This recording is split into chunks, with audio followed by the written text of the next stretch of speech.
Welcome to Divorce Diaries Show. I'm Michelle Trina, and I'm the host, creator, the one and only Michelle Trina. It's 7:21 a.m. and it's beautiful outside. I don't know why my Zoom is giving me a thumbs up, but it is. Thank you. I'm on point.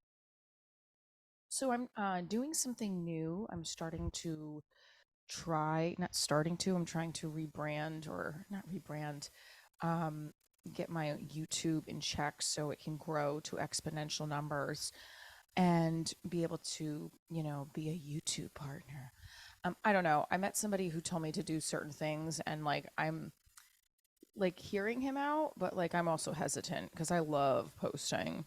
And he also doesn't like Gary Vee. So if you're listening to this, John, I'm sorry, but like the fact that you don't like Gary Vee hurts my heart. But that's okay. We can agree to disagree on that. I also like have in the last 5 years, even more so, there goes my alarm. I am sick of dealing with like trying things out and them not working. I mean, that's a common thread for everybody, right? And then also not being sure who to trust. I have major trust issues and I'll lose it when somebody starts to show me that they can't be trusted. Let's segue into dating. Just with that said, so I don't know if this is going to work with the YouTube thing. I had to delete all my playlists yesterday. Like I listened to him and now I have anxiety when I woke up this morning because nothing is organized. And if you looked at my room, nothing's organized here too. So who knows why I have anxiety about that? But I have anxiety. Because then my manager called me and he's like, you need to give me a good 5 minute set. Why is Zoom giving a thumbs up on my thing? Okay. And this guy's like, you need to do restream. And I'm like, here's why I need to do restream because Zoom keeps giving me a thumbs up. I'm like, you're going to be okay. Um, so this is where I'm at this morning, having anxiety about my YouTube channel, listening to someone I don't even know, um, hoping for the best. Although I do know he has a lot of subscribers and it seems to have worked for him. I don't know if it's going to work for me. Let's be honest. I don't know. I feel like there's people that grow their brands and I don't even know how they pay for followers. They don't. Some people I see do it organically. I'm organic, like 2 followers every month or 2 subscribe. Anyway, long story short, I'm the gal who hustles and throw things at the wall, see what sticks, works hard, throws content out there because I like creating it, but just, putting all my energy out there. And I don't know if it works to the extent of where I want it to work, but it's like all I got. I'm a single mom working from home 98% of the time, unless I have my mom helping me out. And even then, it's hard. Like, I have to go to an open mic tonight because I'm supposed to get a tight 5 on tape for an audition. And I don't even know if I can do that because my mom is sick. My mom has been feeling under the weather, and I don't have anywhere to go leave my daughter. So it's like hard. It's hard and not in the good way. Hard. Morning wood. Hard. No. Oh, God. Why did I bring that up? Okay. I have to blow my nose because it's 7:30 and I'm still stuffy. All right, so I stood in bed. I stayed in bed like later than I wanted to this morning. I wanted to get up at 5 a.m. Oh, look, I have a nice Rudolph nose now. And right, but I was just like, I couldn't move. So tired, even though I think it's just the cold and I live in an old apartment and the windows are really drafty. Um, Whatever. So I just got up at 6:30. So I have to get this 5 minute tape on 5 minute set on tape, and it can't be like an older 5 minute set. And all I do is 30, 45 minute sets because I tour with Divorce Diaries. And the times that I'm not touring with Divorce Diaries, I do feature spots or guest spots. And or host. I just don't have a recent tight 5. And I'm frustrated because there we go again with the thumbs up. I don't know why it's doing that. It's like Zoom is my guest partner tonight. This is what the guy told me to do. He's like, you need to get Restream. I'm like, did you pay for it? Because he's like, you can use mine. I'm like, no, then I'm gonna owe you something. I don't want to. No, I don't know you like that. I don't know you. Period. But I thought that was sweet. I still don't know you. We met through TikTok. Then I started thinking about like I met this guy through TikTok and I'm on the phone with him for like 3 hours. Help. I don't know why I said help, John. It's not that help. This better motherfucking work. No, I'm just kidding. I need some therapy in my life. I haven't had therapy in over a year, and it's showing. So, yeah, I have to get this Type 5 on set, and see what happens. I'm going to be in Chicago for New Year's Eve, but I'm doing a Divorce Diaries show, so that's going to be very hard to do 5 minutes in my show. That's what I mostly have, and it's like when I want to deliver, but like I don't have the resources to deliver, I freak out. And I want to have the resources to deliver. Like I want to be good at my YouTube channel, monetizing off of it, and that's an easy avenue for me to produce my show, like or to filter my show out and make money. But it just seems like it's not that easy though, because I don't know who to listen to. And then you get my manager's telling me one thing about my 5 minute stats, and then I'm like, but so other people tell me other things. It's like I'm like a chicken without a head sometimes. Okay, not sometimes, all the time. Also, I'm still thinking about, I fucking hate this thumbs up thing. What's going on? I keep thinking about the last guy that I was with. Okay, recognize his hand gestures. I don't want that. It wasn't with him, but like the last guy I was talking to, and he hasn't reached out to me, which I didn't think he was going to, considering that I blocked him off Facebook, and then he blocked me, which is ridiculous. Okay, fine, I get it, but I am really, it's triggered me into a sadness about dating again. In general, it's just even the holidays. Like we just had Christmas, and it was nice to spend with my family, but it also towards the end of the Christmas day, I was getting like a little weird and sappy because in Christmases pasts, and I mean pasts, like way like years ago, where I was dating somebody, it was always like, I wish I could bring them to my family's house. I wish I could introduce them. I mean, there was one guy I introduced to my family, but he knew like my uncle and stuff, and it was okay. But even then, he didn't stay the whole time. He had to go back to his family, and I was like, this is weird.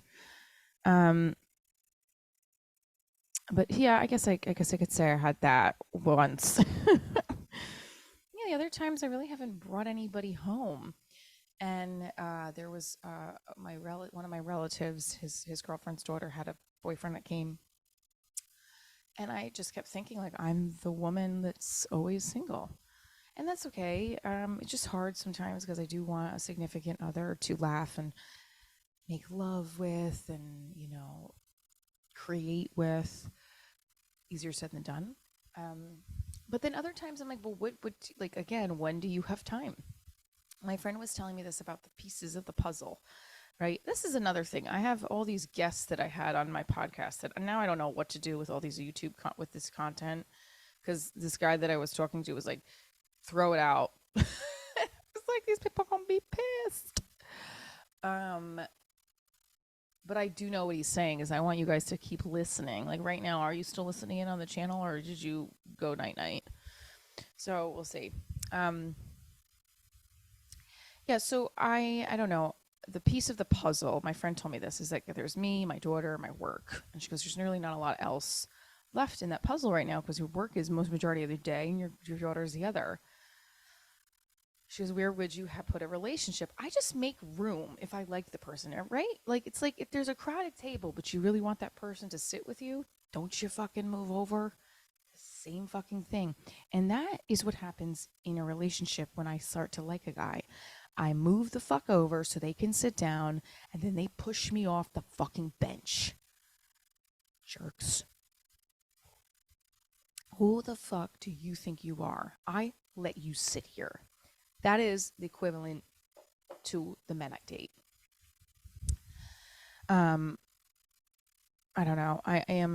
I'm working on new material for this 5 minute set too, so I don't even know what I'm going to do. And that's another thing. I'm like, I barely have time to rehearse on stage, and when I do, I rehearse in my house on TikTok, which is great actually because it brings more followers down to the show. I don't know. So I'm hoping on New Year's Eve I don't open my phone and text this guy, Happy New Year, because that's not good. We don't want that. That's not a good idea. I hope he texts me. I don't think, when you have a feeling like, I don't think he's going to text me. I don't think he's going to text me. But is he thinking about me? Like, I stare out into the sky right now and I wonder, hey, God, can you throw me a sign that he's thinking of me? And then his friend who came to my show in LA, who I'm friends with on LinkedIn, the other day, he liked my picture. So I thought, hey, is that the sign that he's thinking about me? Jesus. I don't know. But then it was like 2 days after I asked for the sign. So it's like, wait, so was it a sign or was that just a weird, or were you late? Like, I don't know what the time difference is with heaven and here. Like, maybe that was like, he thought he just heard it, but it was really 2 days later in our time. So maybe that is a sign that he's thinking about me. Oh, Lord. I need like a free therapy session with my therapist. And I don't want just any free therapy session. I want like my therapist because she knows me. Because when you start new therapists, like you have to start from the beginning and it's exhausting to get people to understand my brain. Yeah, this guy was like, you're like the, what did he call me? Oh, see, now I deleted the note. I was like, I'm a black hole. He called me a black hole that people just get sucked into and they like can't stop watching. Can you tell that to like Netflix or like, I love when people try to convince me not to do my series on a network. It's like, well, that's what I want. I want to be on set every day. I want to perform. And I get that YouTube is that arena for us now, which is awesome. But I've always envisioned myself and I've always wanted to work on a set of a network. And I do think because there's a lot more opportunities now for comedians and actors, performers in general, because of the mass amounts of platforms that we have. I think it's awesome because when I was a kid, we had not many. And it was like, you got to work harder just to even get seen. Now I feel like there's just so many avenues for you to be able to get on television. And yet I'm still not booking anything. Que sera. Okay, so rounding up to the end of the new year, these were my goals. I was to sell out a Divorce Diaries show, which I did. I sold out 3, and actually possibly 4 now because no, technically I sold out New Jersey, Florida. Chicago was a tight, LA. Yeah, so we sold out 3, and now the 2 in Chicago. So technically the Thanksgiving weekend show was almost sold out. It was like 70 tickets out of 100. But if you see this room, you would have thought it was sold out because it didn't look like it fit 100. So I don't know if I can say sold out or not for that one. But we might also be sold out for New Year's Eve. So if technically I sold out close to 5. So I hit that goal. One of my goals was to like pay off my credit card debt, which did not happen. And I think that the other goal was for Divorce Diaries to be funded for season 1. We're not there yet, but we're close. I don't know if we're close, actually. I mean, we've put in some seeds. I don't know if they're going to sign. So I'm really hoping for some miracle that by 12/31, which is Saturday, we will have an investor, or at least the early next year. Because filming the show and showing you guys what episodes 1 through 6 looks like is going to be amazing. I also do hope that I stop thinking about this guy. I'm sure he's found a beautiful Orthodox Jewish woman by now who he is buying Valentine's Day gifts for. See, that makes me want to just cry because he bought me a birthday gift a couple months ago and I just thought like that meant something. But clearly it doesn't. Do you ever just think that, like, are they, like, I know I said this already, but I really am curious if he's thinking about me. So God, Jesus, I know he doesn't believe in Jesus, but I believe in Jesus. Please, or God, every spirit out there, every other higher being, please throw me a sign that he, the guy that I last was talking to, that I still have feelings for, that I'm also mad at, is thinking about me, and not in a negative way. Please throw me a sign now. If they throw me a sign, that means that he's thinking about me. But what if they don't? That means he's not thinking about me. Oh my God. Okay, I'm gonna go call my therapist. Love you guys.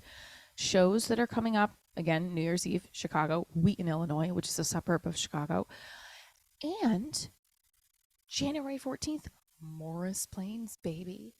I'm going to be in Morris Plains at the Dojo Comedy East performing Divorce Diaries, and then there's more shows coming up after that. I'm going to be in Utica. I'm going to be in Florida again, and we're working on other show dates. So my head was cut off.